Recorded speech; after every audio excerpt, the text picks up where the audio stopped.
Week 2 of Battlefield 6's beta has been a controversial one. While everyone, including myself, was enjoying Week 1, things have changed for the second build. There have been complaints about the game's netcode in the second week. In the previous beta, sure, there may have been the occasional delay or desync, but nothing that really harmed the overall experience. This time around, there's been clips of players dying while behind cover. I also had some strange deaths behind cover during the second beta as well. Back in Week 1, there were also issues with the game not providing real-time feedback when you were getting hit.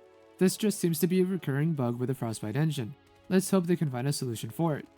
I mentioned this as well in my previous video, that while the 60 tick rate servers are very helpful, they're not the only key to having good netcode and a consistent experience. I would imagine if we had accurate and responsive netcode in Week 1, DICE should be able to resolve this issue by launch. We'll have to wait and see.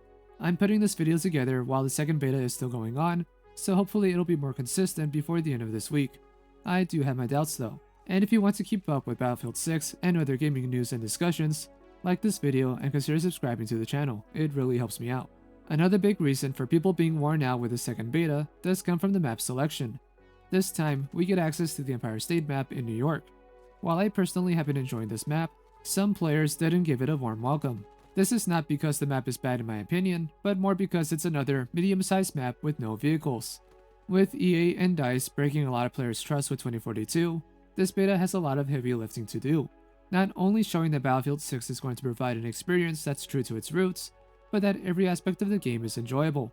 Everything from the gameplay, class building, vehicle combat, large-scale combat, map design, game modes, and so on.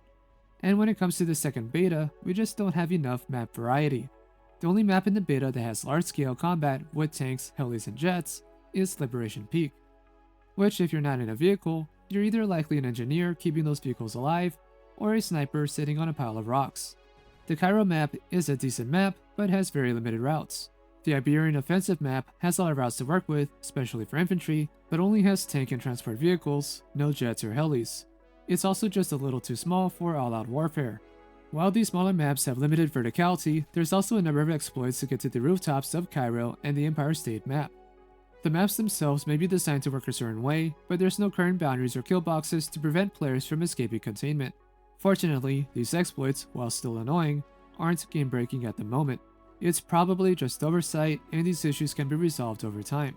While DICE and EA have stated that larger maps will be available at launch, including a BR sometime in the near future, not having two large-scale, all-out warfare maps in the beta is a little discouraging.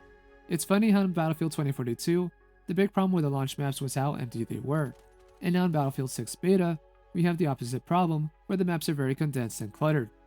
By no means is that a bad thing, and I would always pick these Battlefield 6 beta maps over playing 2042 ever again. However, I am an infantry player. If I was a jet or heli player, this beta would suck since I would be stuck to only playing one map. Again, this beta has to rebuild that trust that EA and DICE have lost with a lot of its core Battlefield players. Unfortunately, this beta feels more catered to COD and infantry players overall. It's not to say there won't be great large-scale combat experiences in Battlefield 6 proper, but it would have been nice to have those during the beta, and show that DICE EA have learned from their mistakes. It seems we're only going to find out how true that is when the game releases in October. There have been a lot of people complaining as well about the matchmaking in the second beta. Long wait times, people claiming their skill-based matchmaking being tested, and more.